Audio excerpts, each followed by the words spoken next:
Hey everyone, it's Ron, and today I'm going to be talking about Chapterhouse Dune, the sixth and final book in Frank Herbert's legendary Dune series. I'll say right off the bat that it was refreshing to see that this was a direct sequel to the previous book, Heretics of Dune, because I was starting to get slightly annoyed with the huge time jumps in both God Emperor and Heretics, and it was nice to be familiar with most of these characters right off the bat, now that I've basically lived with them all for a whole book before this one. That is definitely one of the advantages of Chapterhouse, and while I didn't love this book as much as the others, I do think that it has some great aspects that set it apart from the rest of the series in a very interesting way. As strange as it was to read a Dune story without Arrakis in it, it did help solidify the Honored Matres as a force to be reckoned with. So as much as I missed the planet, I can't think of a better way to make them a more threatening foil right off the bat. I did like that the Bene Gesserit Sisterhood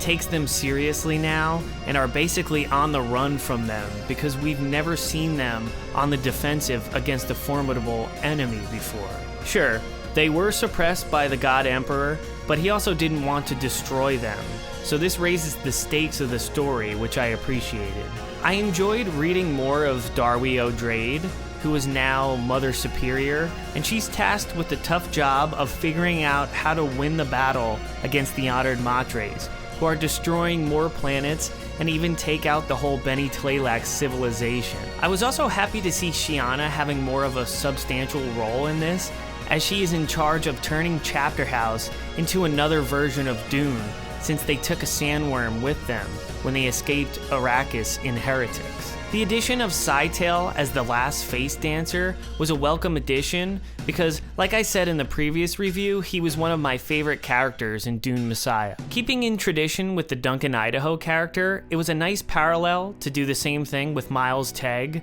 who is one of the standout characters in Heretics. The Gola version is obviously younger, but it was nice to have the character back again, since he sacrificed himself in the last book.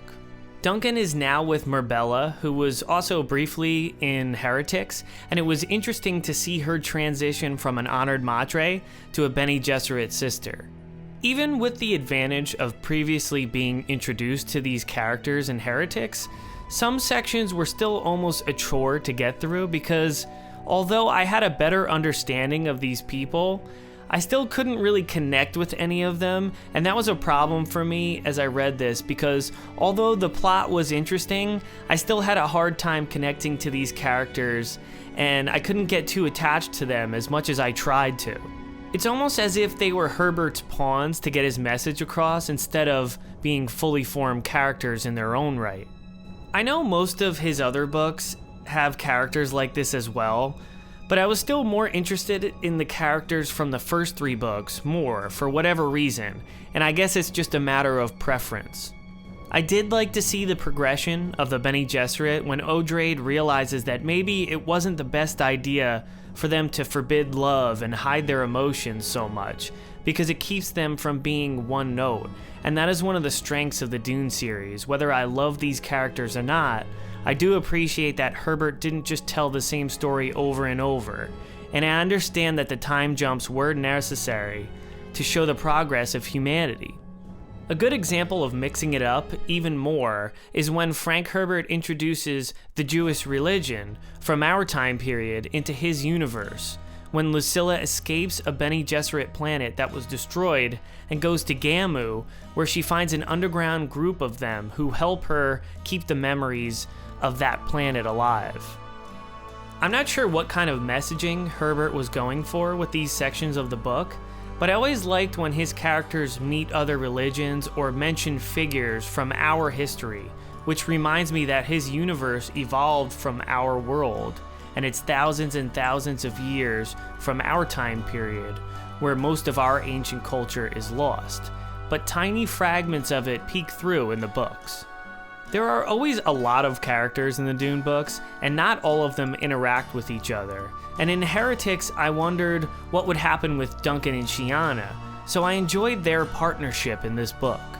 The idea of imprinting continues in Chapterhouse, and Shiana uses it to awaken Tegg's former memories. I love this because it paves the way for him to lead the Bene Gesserit in an attack on the Honored Matres. Battles were mostly just referenced or skipped over in the previous Dune books, but I liked that Chapterhouse focuses on that aspect of this universe a little more, and I like the fact that there is a full war going on with these two factions, which is the strongest part of the book, and it allows some twists and turns to occur. Gamu is a perfect spot for a battle because of the way it is described. It reminds me of a Halo-esque landscape for futuristic warfare. Teg has some awesome powers like he did in Heretics, and one of the cool things about him is he can see the location of the no ships, which gives them an advantage. Odrade's plan to meet with the Great Honored Matre while all of this is happening doesn't go as planned, and I enjoyed how unpredictable the story got as it went on. There are so many instances of people sharing memories with each other that it got to be a little too much for me, but I think that is a minor complaint. The book definitely didn't end the way I thought it would, because I guess things would all be wrapped up since it was the last book, but I've read that Frank Herbert probably would have done one more book, but he died before he could start writing it, unfortunately. The idea that there were two beings with better abilities than Paul or Leto 2 in this universe is really cool to think about.